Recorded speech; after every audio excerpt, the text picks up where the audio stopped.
Welcome to online study classes. आज हम लोग एसएससी मल्टीटास्किंग जो नॉन टेक्निकल स्टाफ की जो वैकेंसी आई है, जो रिक्वायरमेंट आई है, उसका नोटिफिकेशन हम लोग आज डिस्कस करेंगे। ये ग्रुप सी का पोस्ट है और नॉन गजेस्टेड पोस्ट है। तो इस वीडियो में हम देखेंगे कि इसका क्या एलिजिबिलिटी क्राइटेरिया है, इस कब से ये फॉर्म भरना चालू हुआ, कब इसका क्लोजिंग डेट है, आपको कहाँ से इसका फॉर्म भरना है, इसका एप्लीकेशन फ़ी क्या है, इसकी कितनी टेंटेटिव वैकेंसी है, वो सारा चीज़ हम जो है इस वीडियो में डिस्कस करेंगे। अगर आप लास्ट तक इस वीडियो को देखते हैं तो आपको इस एसएससी मल्टीटास्किंग जो एमटीएस की वैकेंसी है, इसके बारे में आपको कंप्लीट डिटेल इस वीडियो में आपको मिल जाएगा। तो आप इसको पूरा शुरू से अंत तक इस वीडियो को देखिए। ठीक है, तो स्टार्ट करते हैं हम लोग। और अगर ये वीडियो आपको अच्छा लगे तो आप हमारे चैनल ऑनलाइन स्टडी को निश्चित रूप से आप सब्सक्राइब कीजिए और हमारे इस वीडियो को लाइक कीजिए। तो स्टार्ट करते हैं फ्रेंड्स। तो ये जो एसएससी मल्टीटास्किंग स्टाफ है, एमटीएस है, तो ये इसका नोटिफिकेशन जो है 30 दिसंबर 2016 को जारी किया गया है। और उसमें ये बताया गया है कि जो स्टार्ट डेट है, जो ऑनलाइन एग्जामिनेशन का जो स्टार्ट डेट है, वो आप 31 दिसंबर 2016 से इसका ऑनलाइन एप्लीकेशन जो है स्टार्ट हो जाएगा। तो ये स्टार्ट डेट है ऑनलाइन एप्लीकेशन का 31 दिसंबर 2016 से। और इसका जो क्लोजिंग डेट है ऑनलाइन एप्लीकेशन का, वो है 30 जनवरी 2017 को इसका क्लोजिंग डेट है 5 बजे शाम तक। तो 5 बजे शाम तक जो है आप इसका एप्लीकेशन फ़ी सब ये सब जितना भी है आप जमा कर सकते हैं, फॉर्म भर सकते हैं। ये सारा चीज़ जो है 5 बजे शाम तक कर सकते हैं 30 जनवरी 2017 का। फिर उसके बाद इसका जो ऑनलाइन जो सबमिशन है एप्लीकेशन, वो जो है ssconline.nic.in पर जो है इसका जो है फॉर्म भरा जाएगा मल्टीटास्किंग स्टाफ का। फिर इसका एप्लीकेशन फ़ी देखते हैं कि इसका एप्लीकेशन फ़ी क्या है। तो इसका एप्लीकेशन जो जनरल कैटेगरी और जो ओबीसी कैटेगरी के जो स्टूडेंट हैं उसके लिए जो है इसका एप्लीकेशन फ़ी 100 रुपया है। तो RS 100 मतलब 100 रुपया का एप्लीकेशन फ़ी है। और जो अदर है ये 100 किसके लिए है, जनरल एंड ओबीसी कैटेगरी के लिए। और जो अदर्स है उसके लिए एप्लीकेशन फ़ी नहीं लगेगा, उसका नील है, कुछ भी नहीं है, एग्जम्प्टेड है फ़ी।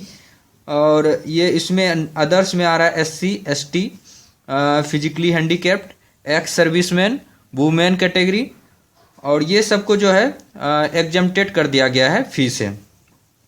और जो फ़ी जो पेमेंट होगा वो फ़ी पेमेंट होगा SBI चालान के माध्यम से, या ऑनलाइन पेमेंट भी आप कर सकते हैं SBI चालान में, नेट बैंकिंग से, क्रेडिट कार्ड से, डेबिट कार्ड से। ये सारा चीज़ जो है SBI का ही केवल एक्सेप्टेड किया जाएगा, बाकी किसी भी बैंक का एक्सेप्ट नहीं किया जाएगा।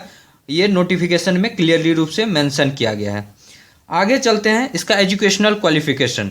तो एजुकेशन क्वालिफिकेशन जो है ये 1 अगस्त 2017 के हिसाब से आपका एजुकेशनल क्वालिफिकेशन काउंट किया जाएगा। तो 1 अगस्त 2017 तक में आप मेट्रिकुलेशन पास होना चाहिए। मेट्रिक का जो एग्ज़ाम होता है वो आप पास होना चाहिए, ये मेट्रिक या उसके इक्विवेलेंट का कोई भी एग्जामिनेशन। अगर आपके पास इससे हायर डिग्री है तो और अच्छी बात है, आप फॉर्म तो और अच्छे से आप एलिजिबल हैं। लेकिन जिसके पास मेट्रिक का डिग्री नहीं है, अगर उसका डिग्री 1 अगस्त 2017 तक में आ जाता है तो आप इस फॉर्म को भर सकते हैं। इसके सैलरी पर देखते हैं कि इसका सैलरी क्या है। तो इसका सैलरी जो है पे बैंड 1 है 7th पे स्केल के हिसाब से। और ये इसका पे स्केल ये है 5200 से लेकर 20,200 रुपया का। और ग्रेड पे जो है इसका 1800 का ग्रेड पे है। ये जो है रिवाइज्ड 7th पे स्केल के हिसाब से आपको इसका वेतन दिया जाएगा। फिर होता है डेट ऑफ एग्जामिनेशन, आता है कि इसका डेट ऑफ एग्जामिनेशन कब है। तो ये 16 अप्रैल 2017, 30 अप्रैल 2017 और 7 मई 2017, यानी 16 अप्रैल, 30 अप्रैल और 7 मई 2017 को इसका अलग अलग ये 3 डेट में एग्ज़ाम कंडक्ट कराया जाएगा। फिर है इसमें जो PH कैटेगरी के जो स्टूडेंट है, जिसका कि PH जो फिजिकली हैंडीकैप्ड है, उसको जिसका 40% या मोर है, उसके लिए जो है आपको इसके लिए जो छूट भी दिया जाता है फी सब में और फॉर्म भरने में। तो ये 40% कम से कम डिसेबिलिटी होना चाहिए या 40% या मोर। तो जो डिसेबिलिटी स्टेटस है वो OL, OA, OAL, BL, BLV, SC, जो लोग डिसेबिलिटी से आते हैं वो लोग इस चीज़ को समझते होंगे, जैसे वन लेग है और ब्लाइंड है, हियरिंग है, कम्युनिकेशन प्रॉब्लम है, तो ये सारा लोग जो है एलिजिबल है इस फॉर्म को अप्लाई करने के लिए। फिर नेशनलिटी में आता है, तो नेशनलिटी जैसा कि आप लोग भी जानते हैं कि नेशनलिटी में क्या होना चाहिए, इंडियन होना चाहिए, नेपाली, भूटानी, तिब्बतन रिफ्यूजी और भी जो रिफ्यूजी आए हुए हैं तो वो जो इंडियन जिसको नागरिकता प्राप्त है वो लोग इस फॉर्म को अप्लाई कर सकते हैं। तो देखते हैं और आगे। ये नेक्स्ट इंपॉर्टेंट चीज़ है एज लिमिट। इसमें जो एज लिमिट रखा गया है वो 18 से 25 साल के बीच का एज होना चाहिए, 18 से 25 साल।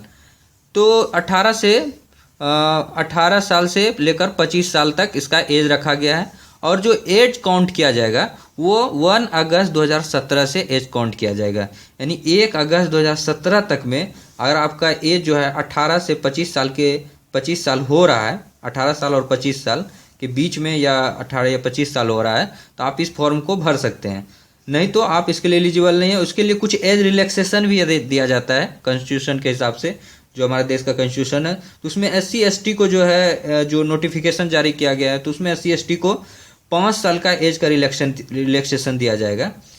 तो यानी 25 से आपका ये SC ST का क्या हो जाएगा, 30 साल हो जाएगा। OBC को 3 साल का एज का रिलैक्सेशन दिया जाएगा। और जो PH और सेरेब्रल पैरालिसिस है वो 10 साल का उसको मिलेगा। PH है OBC कैटेगरी में आता है और सेरेब्रल पैरालिसिस है तो उसको 13 साल का। PH है और SC ST कैटेगरी में आता है और सेरेब्रल पैरालिसिस है तो उसको 15 साल का। और जो एक्स सर्विसमैन है और जनरल कैटेगरी में आते हैं उनको 3 साल का एज रिलैक्सेशन दिया जाएगा। एक्स सर्विसमैन है और OBC कैटेगरी में आते हैं तो उसको 6 साल का एज रिलैक्सेशन दिया जाएगा। एक्स सर्विसमैन है और SC ST कैटेगरी में आते हैं तो उनको 8 साल का रिलैक्सेशन दिया जाएगा एज में।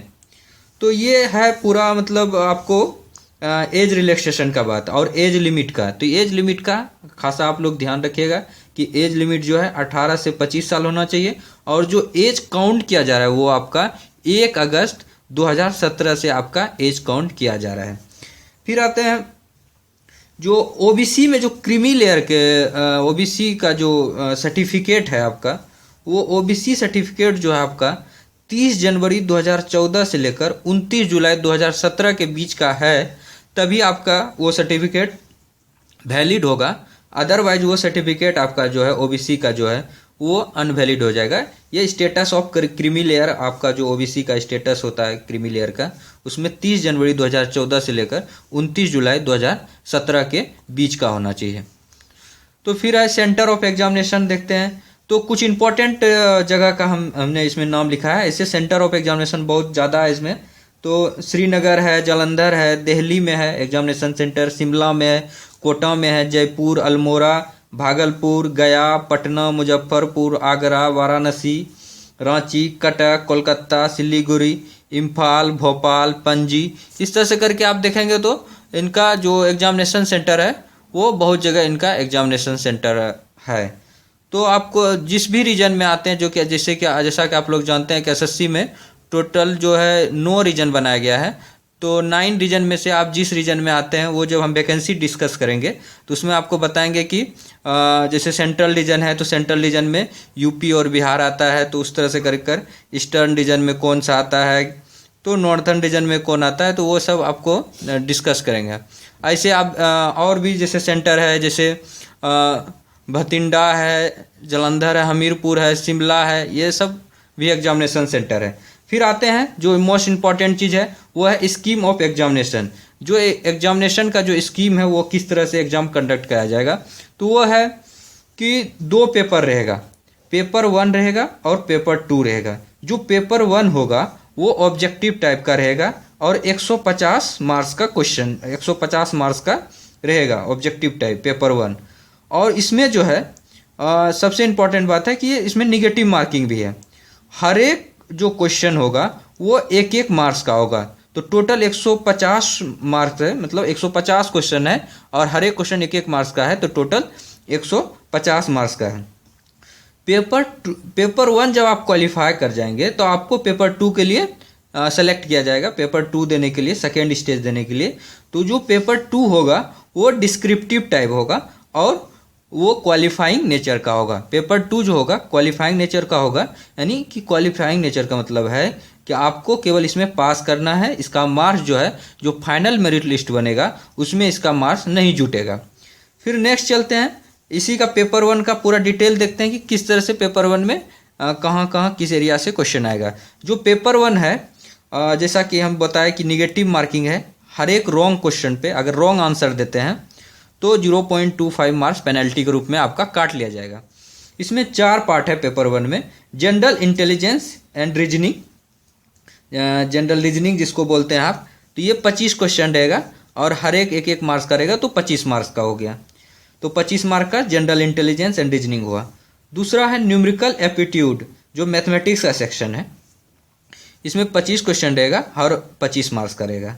फिर है इंग्लिश, जनरल इंग्लिश, इंग्लिश से 50 क्वेश्चन रहेगा और 50 मार्क्स का रहेगा।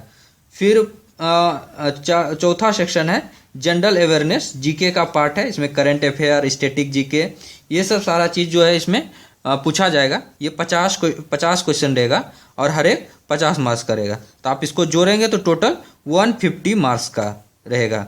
और इस 150 मार्क्स को सॉल्व करने के लिए आपको जो है टाइम दिया जाएगा, 2 घंटे का समय दिया जाएगा। और जो लोग विजुअली हैंडीकैप्ड है या सेरेब्रल पैरालिसिस है उनको 40 मिनट का एक्स्ट्रा टाइम दिया जाएगा। यानी ऐसे स्टूडेंट जो विजुअली हैंडीकैप्ड है या सेरेब्रल पैरालिसिस है उनको 2 घंटा 40 मिनट दिया जाएगा। और नॉर्मल स्टूडेंट को जो है 2 घंटे का समय दिया जाएगा। नॉर्मल स्टूडेंट को 150 क्वेश्चन सॉल्व करने हैं, 150 मार्क्स का है, 2 घंटे का समय दिया जाएगा और 0.25 जो है निगेटिव मार्किंग है। जैसा कि हमने आपके साथ डिस्कस किया कि जो पेपर 2 है ये क्वालिफाइंग नेचर का है। पेपर 2 जो होगा वो क्वालिफाइंग नेचर का रहेगा। पेपर 2 में जो है शॉर्ट ऐसे लेटर ये सब इंग्लिश या एनी लैंग्वेज जो कि कॉन्स्टिट्यूशन में 8th शेड्यूल में लिखा गया है, जो भी जितने भी लैंग्वेज हैं, तो वो सारे लैंग्वेज में इंग्लिश या कोई और हिंदी में भी दे सकते हैं, और भी जो भी लैंग्वेज है जो कॉन्स्टिट्यूशन में है उन सारे लैंग्वेज में भी आप पेपर 2 दे सकते हैं। और जो पेपर 2 रहेगा वो 50 मार्क्स का रहेगा। और इसके लिए जो आपको समय दिया जाएगा वो 30 मिनट का, नॉर्मल स्टूडेंट को 30 मिनट का समय दिया जाएगा, लेकिन जो विजुअली हैंडीकैप्ड है उनको 45 मिनट का समय दिया जाएगा, यानी 15 मिनट इसमें भी एक्स्ट्रा मिलेगा उनको। तो ये पेपर 2 तब आप दीजिएगा जब पेपर 1 आपका क्वालिफाई हो जाएगा। और ये हमेशा याद रखिएगा कि पेपर 1 से ही फाइनल मेरिट लिस्ट होगा और पेपर 2 केवल आपको क्वालिफाई करना है, क्वालिफाइंग नेचर है, इसका मार्क्स नहीं जुटेगा, ये केवल आपको क्वालिफाई करना है। अब चलते हैं फोटोग्राफ्स, जो इसमें आपको लगाना है जेपीजी फॉर्मेट में फोटोग्राफ्स लगाना है और वो जो है 30 KB से लेकर 50 KB के बीच में होना चाहिए जो फोटोग्राफ आप लगाइएगा फॉर्म भरने वक्त। और जो सिग्नेचर है वो भी जेपीजी फॉर्मेट रहना चाहिए, 1 KB से लेकर 12 KB के बीच में सिग्नेचर रहना चाहिए। फिर इसका टेंटेटिव वैकेंसी जो देखते हैं, इसका लास्ट पार्ट हम इसमें डिस्कस करते हैं, इसका टेंटेटिव वैकेंसी कि कितना इसका वैकेंसी है टेंटेटिव में। तो टेंटेटिव वैकेंसी में जो रीजन है सेंट्रल रीजन है, सेंट्रल रीजन में यूपी और बिहार आता है। और इसमें जो है यूपी का अलग है, बिहार का भी अलग है वैकेंसी, लेकिन टोटल दोनों जो है सेंट्रल रीजन का टोटल हम वैकेंसी डिस्कस कर रहे हैं इसमें। तो जो सेंट्रल रीजन है उसमें जो जनरल कैटेगरी के लोग हैं तो उनको 173 टोटल वैकेंसी है, ओबीसी के लिए 85 है और एससी के लिए 32 है, एसटी के लिए 35 है और टोटल जो है सेंट्रल रीजन में 325 वैकेंसी है। और एक्स सर्विसमैन और OH, HH, VH ये सब के लिए 0-0 है सेंट्रल रीजन में। फिर आते हैं ईस्टर्न रीजन में, जिसमें वेस्ट बंगाल है, उड़ीसा है, झारखंड है, सिक्किम है, अंडमान एंड निकोबार द्वीप समूह है, ये ईस्टर्न रीजन में आता है। तो इसमें 302 जो है जनरल कैटेगरी के लिए है, 212 ओबीसी के लिए, एससी के लिए 62, एसटी के लिए 58 और टोटल 634 वैकेंसी है। एक्स सर्विसमैन के लिए 52 और OH के लिए 6, HH के लिए 2 और VH के लिए विजुअली हैंडीकैप्ड के लिए 4 है। फिर है KKR रीजन है, तो इसमें कर्नाटका, केरला, लक्षद्वीप आते हैं। इसमें जनरल कैटेगरी के लिए 330 है, ओबीसी के लिए 208, 83, 80 और एसटी कैटेगरी के लिए 45 है और टोटल 666 है। और एक्स सर्विसमैन के लिए 34, ओएच के लिए 0, एचएच के लिए 1 और विजुअली हैंडीकैप्ड के लिए भी 1 है। फिर देखते हैं नॉर्दर्न रीजन के लिए। नॉर्दर्न रीजन में कौन कौन आता है? दिल्ली आता है, राजस्थान आता है और उत्तर प्रदेश। आपको बता दें कि नॉर्दर्न रीजन में सबसे ज़्यादा वैकेंसी है इस साल। जनरल कैटेगरी के लिए है 1731 है जनरल कैटेगरी के लिए। ओबीसी के लिए 1071 है। एससी कैटेगरी के लिए 179 है। एसटी के लिए 205 है और टोटल जो है 3186 वैकेंसी है। एक्स सर्विसमैन के लिए 219 है और ओएच के लिए 28 है और एचएच के लिए 12 है। बीएच के लिए भी 12 है। नॉर्दर्न रीजन में सबसे ज़्यादा वैकेंसी है, 3186 टोटल वैकेंसी है। फिर है नॉर्थ ईस्ट रीजन, जिसमें का असम है, आंध्र प्रदेश है, मणिपुर है, नागालैंड है, मेघालय है, मिजोरम है, त्रिपुरा है, ये सब आते हैं। और इसमें 98 है जनरल के लिए, 67 ओबीसी के लिए, एससी कैटेगरी के लिए 36 है, 25 है एसटी के लिए और 226 टोटल है।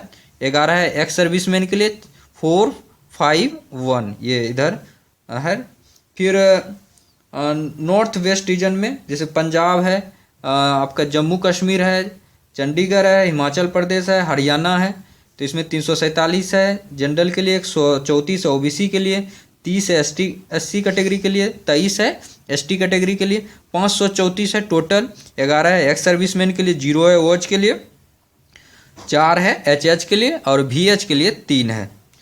फिर है साउदर्न रीजन के लिए, जिसमें कि साउदर्न रीजन में एपी और तेलंगाना, तमिलनाडु, तेलंगाना और पांडिचेरी आता है, जिसमें 416 जो है जनरल कैटेगरी के लिए, 160 जो है ओबीसी के लिए और एससी के लिए 90 सीट है, 39 जो है एसटी के लिए है, 705 टोटल सीट है और 68 जो है एक्स सर्विसमैन के लिए है, 4 ओएच के लिए, 2 जो है इसमें 2 जो है आपका एचएच के लिए है और बीएच के लिए भी 2 है। फिर है वेस्टर्न रीजन में, जिसमें महाराष्ट्र है, गुजरात है, गोवा आता है, 708 जो है जनरल कैटेगरी के लिए, 477 जो है ओबीसी के लिए है, 175 एससी के लिए और 128 जो है आपका एसटी कैटेगरी के लिए है और टोटल जो है 1488 होता है। एक्स सर्विसमैन के लिए 132 है, 6 जो है ओएच के लिए, 3 जो है एचएच के लिए और 1 वीएच के लिए। और लास्ट जो है एमपीआर रीजन है, जिसमें कि एमपी आता है, छत्तीसगढ़ आता है, जिसमें 297 सीट जो है जनरल कैटेगरी के लिए है, 151 ओबीसी के लिए है, 52 जो एससी कैटेगरी के लिए है और 36 जो है एसटी कैटेगरी के लिए है। टोटल 536 होता है। एक्स सर्विसमैन के लिए 46 है, ओएच के लिए 4 है और एचएच के लिए 2 है और वीएच के लिए 3 है। तो टोटल अगर देखा जाए तो टोटल जो है 4402 जो है वैकेंसी जनरल कैटेगरी के लिए है, 2565 वैकेंसी ओबीसी कैटेगरी के लिए है, एससी कैटेगरी के लिए 739 वैकेंसी है, 594 वैकेंसी एसटी कैटेगरी के लिए है और टोटल वैकेंसी जो है इस साल 8300 है, 8300, 8300 वैकेंसी है मल्टीटास्किंग स्टाफ का इस बार। और एक्स सर्विसमैन के लिए 573 है, 52 जो है ओएच के लिए है, 31 जो है एचएच के लिए है और 27 जो है वीएच के लिए है। तो दोस्त ये है टोटल इस मल्टीटास्किंग स्टाफ का जो नोटिफिकेशन आया हुआ है, तो उसका ये पूरा डिटेल है कि 8300 वैकेंसी है इस साल। तो आपको ये वीडियो अगर अच्छा लगा तो आप हमारे चैनल जो ऑनलाइन स्टडी है इसको आप सब्सक्राइब कीजिए और इस वीडियो को लाइक कीजिए। ज़्यादा से ज़्यादा सोशल मीडिया के प्लेटफॉर्म पर, फेसबुक, व्हाट्सएप पर और अदर भी जितने भी सोशल मीडिया के प्लेटफॉर्म है उस पर आप इस वीडियो को शेयर कीजिए ताकि ज़्यादा से ज़्यादा लोग इससे बेनिफिट उठा सकें। Thank you so much friend watching this video. और आप लोग जितना जल्दी हो सके 31 तारीख से इसका फॉर्म 31 दिसंबर से स्टार्ट हो रहा है, आप जितना जल्दी हो सके इस फॉर्म अगर आप एलिजिबल हैं तो इसको अप्लाई कीजिए और एग्ज़ाम दीजिए और हमारे इस चैनल को बराबर विजिट करते रहिए। और हम इसमें जो है बहुत सारा वीडियो इससे रिलेटेड मल्टीटास्किंग स्टाफ से रिलेटेड बनाएंगे जिससे कि आपको एग्जाम में बहुत मदद मिलेगा। Thank you so much friend watching this video. Thank you so much.